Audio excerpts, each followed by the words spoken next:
অনুমোদিত হয়েছে। কিন্তু যিনি কৃষ্ণ ভাবনায় প্রগতি সাধনের মাধ্যমে ভগবান শ্রীকৃষ্ণের কন্দর্প কোটি কমনীয় রূপকে উপলব্ধি করতে পেরেছেন, তার আর নিষ্প্রাণ জড়বস্তুর প্রতি কোনো রকম রুচি থাকে না। তাই আধ্যাত্ম মার্গের প্রাথমিক স্তরের কেবল বিধিনিষেধের মাধ্যমে ইন্দ্রিয়গুলোকে দমন করতে হয়।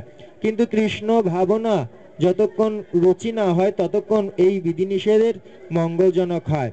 যখন কেউ প্রকৃতপক্ষে কৃষ্ণ ভাবনায় অধিষ্ঠিত হন, তখন তিনি আপনা থেকেই ইতর বস্তুর প্রতি তার রুচি হারিয়ে ফেলেন। জয় জগৎগুরু শিল প্রভুপাদ কি।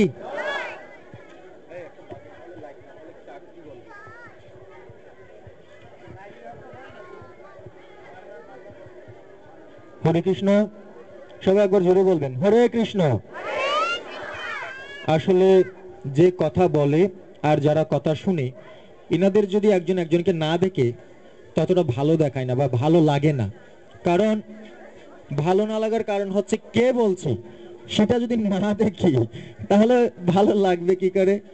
আর আমাদের এমন অবস্থা হয়েছে, কারেন্টটা আজকে এত বেশি বিরক্ত করছে, মানে ভালো সময় একটু বিরক্ত বেশি করছে। তো সে যাই হোক, আজকে আমরা সংক্ষিপ্তভাবে একটু নিত্যানন্দ প্রভুর বিষয় নিয়ে আলোচনা করব আপনাদের মাঝে।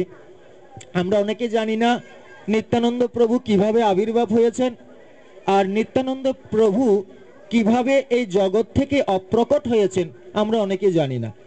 কৃষ্ণ সম্বন্ধে, গৌরাঙ্গ সম্বন্ধে কিছুটা আমাদের ধারণা আছে, যা সাগরের এক বিন্দু জলের মতো। যেমন আমরা জানি কৃষ্ণ জরাবেধের আঘাতে তিনি এই ধাম থেকে লীলা সম্পাদন করেছেন। আবার অনেকে জানে গৌরাঙ্গ মহাপ্রভু সেই জগন্নাথ মন্দিরের মধ্যে জগন্নাথের দেহে লীন হয়েছেন। কিন্তু নিত্যানন্দ প্রভু সম্বন্ধে আমরা অনেকেই কিছুই জানি না। এজন্য আমার খুব ইচ্ছে হচ্ছে যে নিত্যানন্দ প্রভু সম্বন্ধে কিছু বলি। হরে কৃষ্ণ, কথা বলবেন না? তো আসলে নিত্যানন্দ প্রভু কে? শাস্ত্রে বর্ণনা করা হয়েছে গোলক বৃন্দাবনে যেখানে শ্রীকৃষ্ণ অবস্থান করেন, সেই শ্রীকৃষ্ণের বড় ভ্রাতা রূপে শ্রীকৃষ্ণের আরেকটি রূপ হচ্ছে বলরাম। শ্রীকৃষ্ণের এই অংশের থেকে প্রকাশিত তারই বড় ভাই বলরাম। শাস্ত্রে বর্ণনা করা হয়েছে কৃষ্ণ আর বলরামের মধ্যে কোনো পার্থক্য নাই। কেউ যদি মনে করেন কৃষ্ণ একজন বলরাম একজন, তাহলে তার অপরাধ হয়। যেই কৃষ্ণ সেই বলরাম, যেই বলরাম সেই কৃষ্ণ। শুধুমাত্র শ্রীকৃষ্ণ বড় ভাইয়ের ভালোবাসা লাভ করার জন্য নিজের দেহ থেকে আর ইনাকে প্রকাশিত করেছেন, যাতে করে গোলক বৃন্দাবনে শ্রীকৃষ্ণের ভ্রাতৃত্ব ভাবটাও বিকশিত থাকেন। এজন্য কৃষ্ণ যখনই এই জগতে লীলা করতে আসেন, তখনই তার বড় ভাই বলরামকেও সঙ্গে করে নিয়ে আসেন। তবে শাস্ত্রে বর্ণনা করা হয়েছে ত্রেতা যুগে একটু ভিন্ন হয়েছিল। ত্রেতা যুগে যিনি বলরাম, তার অংশরূপে লক্ষণ এসেছিলেন ছোট ভাই হয়ে। কিন্তু দ্বাপর যুগে আবার সেই বলরাম, সেই লক্ষণ আবার বড় ভাই হয়ে এসেছে।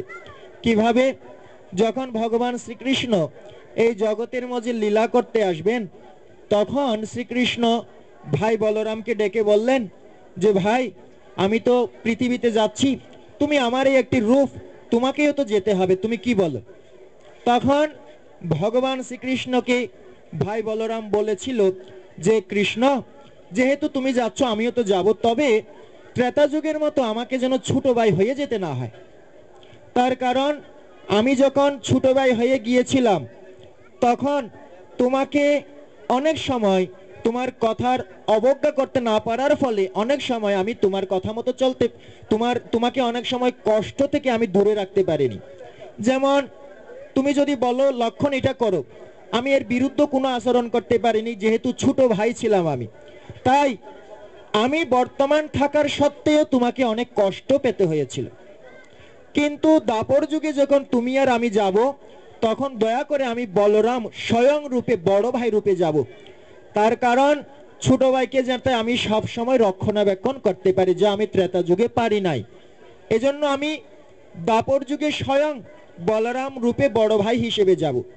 আর যখন তুমি কলিকালে গৌরাঙ্গ রূপে যাবে, তখন আমি তোমার বড় ভাই হিসেবে নিত্যানন্দ রূপে থাকবো। আমি আর কোনো ছোট ভাই হতে চাই না, কারণ ছোট ভাই হলে সবসময় তোমার কথা পালন করতে হয়, তোমার কষ্টের মধ্যে আমি ভাগ নিতে পারি না। কিন্তু আমি বড় ভাই হলে তোমার কষ্টের মধ্যে ভাগ নিতে পারবো। যখন অসুররা আসবে তখন তোমার অনুমতি ব্যতীত আমিও তাদেরকে বধ করতে পারবো, তোমার সেবা করতে পারবো। তো এই বলে ভগবান বলরাম কলিযুগে নিত্যানন্দ প্রভু রূপে আসেন। এখন প্রশ্ন হচ্ছে কোথায় আসেন? শাস্ত্রে বর্ণনা করা হয়েছে একচক্রা নামে একটা জায়গা রয়েছে, যা শ্রীধাম মায়াপুর থেকে অর্থাৎ বেনাপুল থেকে আপনার 7 ঘন্টা যদি আপনি বাসে যান অথবা মাইক্রো ভাড়া করে যান, 7 ঘন্টা পথ অতিক্রম করলে আপনি একচক্রা ধামে গিয়ে পৌঁছবেন। এই একচক্রা ধামটার নাম একচক্রা হয়েছে কেন? তা এই সম্বন্ধে মহাভারতে বর্ণনা করা হয়েছে যে পিতামহ ভীষ্ম ভগবান শ্রীকৃষ্ণকে বলেছিলেন, প্রতিজ্ঞা করিয়েছিলেন যে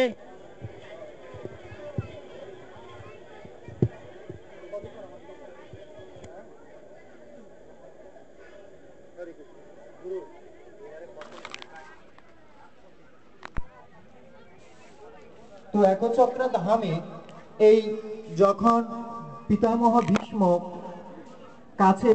ভীষ্ম এবং কুরুক্ষেত্রের রণাঙ্গনে ভগবান শ্রীকৃষ্ণ প্রতিজ্ঞা করেছিলেন তিনি কোনো অস্ত্র ধারণ করবেন না, কিন্তু ভক্তের কথা থাকুক আর আমি শ্রীকৃষ্ণের কথা ভঙ্গ হোক, আমার চেয়ে আমি আমার ভক্তকে অধিক প্রিয় বলে জানি, তাই আমার ভক্তের কথা ভালো সঠিক হোক, আমার কথা মিথ্যে হোক। এই জন্য পিতামহ ভীষ্ম প্রতিজ্ঞা করেছিলেন ভগবান শ্রীকৃষ্ণ যেন অস্ত্র ধরে। তাই ভক্তের কথা রাখতে গিয়ে ভগবান নিজের প্রতিজ্ঞাকে ভঙ্গ করে অস্ত্র ধরেছিলেন। তিনি একটি রথের চাকা ধরেছিলেন। সেই রথের চাকা নিয়ে যখন তিনি ভীষ্মকে মারতে যাবেন তখন তিনি বলেছিলেন, প্রভু আমি প্রতিজ্ঞা করেছিলাম যে আপনাকে অস্ত্র ধারণ করাবো, আর আপনি আমার জন্য অস্ত্র ধারণ করে আমার প্রতিজ্ঞা রেখেছেন, আপনার প্রতিজ্ঞা ভঙ্গ করেছেন, এতে আমি খুশি হয়ে গিয়েছি, আপনি এখন আমাকে মারুন আর কাটুন। তখন ভগবান শান্ত হয়ে সেই রথের চাকাটি উপর দিকে ছুঁড়ে মেরেছিলেন। সেই রথের চাকাটি যে জায়গায় গিয়ে পড়েছিলেন তার নাম হচ্ছে একচক্রা। সেই একচক্রা ধামে স্বয়ং নিত্যানন্দ প্রভু আবির্ভাব হয়েছিলেন। আর সেই নিত্যানন্দ প্রভুর কৃপা বিনে এই জগতে রাধা গোবিন্দের কৃপা লাভ করা যায় না। এই সম্বন্ধে নরোত্তম দাস ঠাকুর বলেছেন, হেন নিতাই বিনে ভাই ব্রজে রাধা কৃষ্ণ পাইতে নাই, দৃঢ় করি ধরো নিতাইর পায়। কেউ যদি রাধা গোবিন্দকে লাভ করতে চায় সর্বপ্রথমে তার কাজ হচ্ছে নিত্যানন্দ প্রভুর কৃপা লাভ করা, আর সেই কৃপা মানুষের মাঝে বিতরণ করার জন্য ইস্কন হরে কৃষ্ণ নামহট্ট প্রত্যেকটি দ্বারে প্রত্যেকটি দুয়ারে অথবা বিভিন্ন ধরনের ধর্মসভা এবং বিভিন্ন ধরনের অনুষ্ঠান আদি করে সেই নিত্যানন্দ প্রভুর কৃপা বিতরণ করছেন। সেই সূত্রকে ধরে ঢাকা স্বামীবাগ প্রাঙ্গণেও এই একই নামহট্ট মেলা অনুষ্ঠানটা হচ্ছে, যেখানে গৌরাঙ্গ প্রেম স্বামী অথবা গুরু মহারাজ উপস্থিত থাকতে পারেন। তো সেই নামহট্ট মেলায় আপনারা সকলে আমন্ত্রিত। আর দ্বিতীয় কথা, শনিবারে